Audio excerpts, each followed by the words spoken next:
2-month inspection of my hex hive. I'll smoke them a little bit.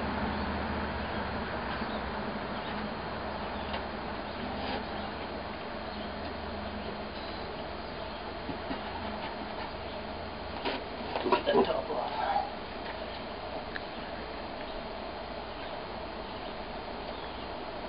So interesting.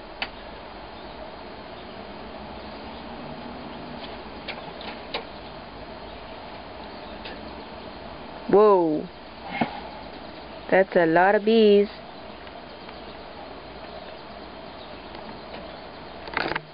Let me zoom up for you peoples so you can see what it looks like.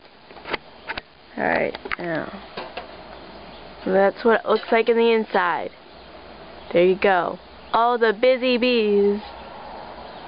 They're coming in and out, collecting pollen to make honey. Mmm.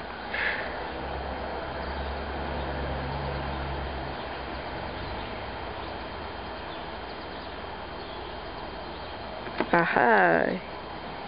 He's checking it. Some of the